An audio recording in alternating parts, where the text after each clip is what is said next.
Hey, Henry McClure live. How you doing? Look at this. Bianca just gave me a curly fine. Charlie Wilson, go ahead. He likes getting in the picture. And you stink. Go away.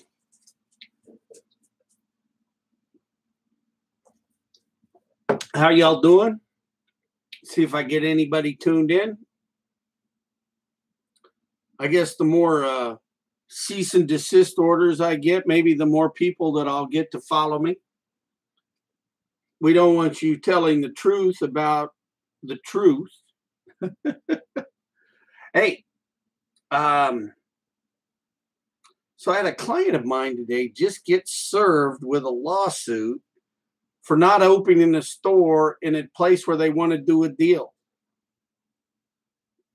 How do you figure that? But let's change the subject to something more fun, because what it gets down to, what we're going to have to do, and if I'm going to have to do it myself, we're going to have to grow retailers. And I think the category that I want to focus in on is the food and restaurant industry.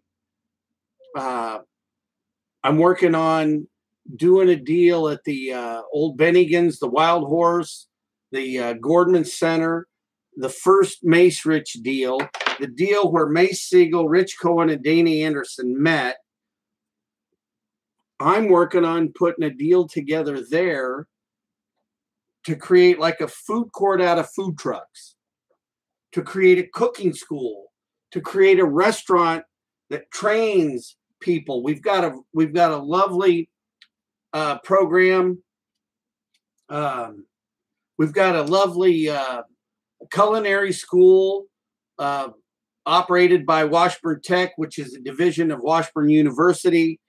And what we're going to try to do is really pick up where they left off or fill in any gaps. But you know what the real secret is to the universe is, how do you teach people to be entrepreneurial? You know, how many people would really learn enough about the business to run it day to day? Or how many people might really figure out, hey, I don't think I want to be a part of this industry. In the mall business, I have seen people take their retirement and blow it trying to operate a mall store. It's like, hey, I think what we're going to do is we're going to get in the cinnamon roll business. And I'm saying, hey, look, don't do it.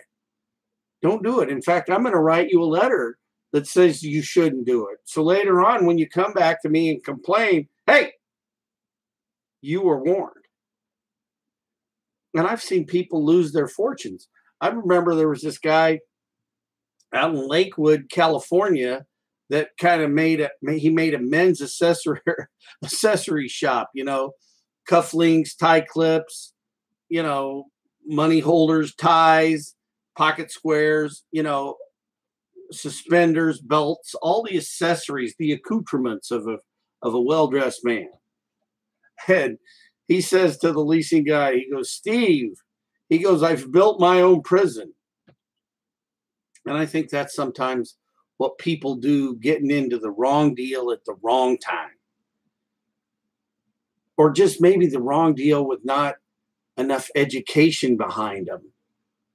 And I think that one thing that I can do to help people is, I've seen so many failures. I'm the best guy to help.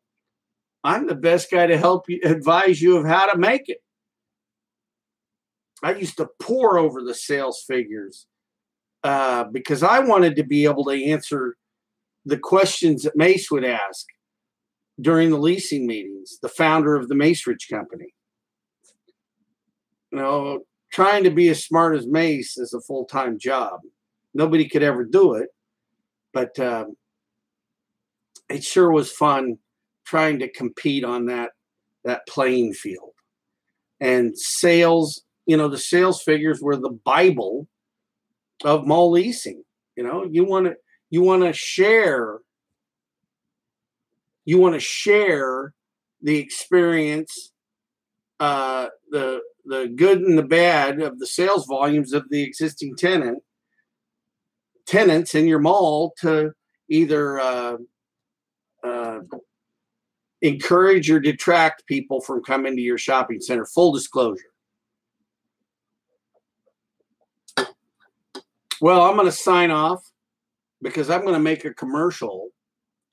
I'm going to make a commercial for Metro Bikes here in Topeka. Henry McClure live.